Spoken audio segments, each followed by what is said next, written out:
Quelqu'un m'a dit aussi, quand on doit traverser la route, effectivement, on prend les passages piétons.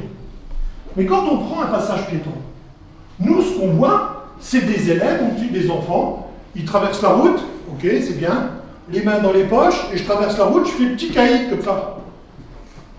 D'accord? Sauf que quand on est sur la route, les enfants, on est en insécurité. D'accord? Donc on traverse. Avant de traverser, qu'est-ce qu'on doit faire? Exactement. Et tu as très bien dit, d'abord à gauche et après à droite. Et après, moi, je rajouterai encore une fois à gauche. Donc on appelle ça le gauche-droite-gauche. Écoutez bien, parce que ce matin, je vais vous en parler souvent. Pourquoi on commence à gauche? Parce que quand je suis sur le trottoir, les premières voitures qui vont arriver, si je mets à pied sur la route, viennent bien de ma gauche. On est d'accord? Et de même que si je suis de l'autre côté, les premières voitures que je vais rencontrer viennent de ma gauche. Donc je fais exactement comme tu as dit, je regarde à gauche, il n'y a pas de voiture, ou elle est très loin, je regarde à droite, et puis je jette encore un petit coup d'œil à gauche pour savoir si la voiture n'est pas arrivée plus vite ou quoi que ce soit. Et un peu, je peux traverser sur un passage piéton. Dernièrement, la police municipale d'Amnéville est intervenue dans les écoles primaires d'Amnéville pour une action de prévention routière afin de sensibiliser les enfants sur les bonnes et mauvaises pratiques sur le chemin de l'école. Nous avons effectué des interventions dans les écoles au profit des élèves de classe de CM1 et de CM2. Ces interventions avaient pour but de sensibiliser les élèves à la prévention routière, au respect du code de la route, notamment lors de leur déplacement en tant que piétons ou cyclistes.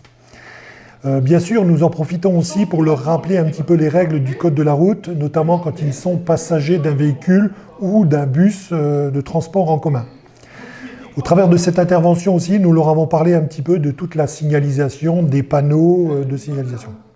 Nous nous sommes aperçus que voilà, notre intervention a été vraiment appréciée de la part du personnel du corps enseignant. Nous avons reçu un très bon accueil de la part du personnel enseignant, mais aussi de la part des élèves qui avaient beaucoup de questions pertinentes, notamment sur, bien sûr, le code de la route, mais aussi sur notre activité de police municipale. Donc nous en avons profité aussi pour leur expliquer un petit peu notre travail au quotidien de police de proximité.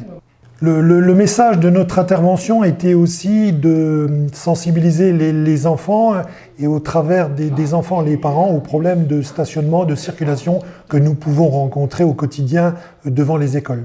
C'est pour être vu. Alors certains vont me dire, ouais, mais le gilet fluo, c'est pas très élégant, on va dire.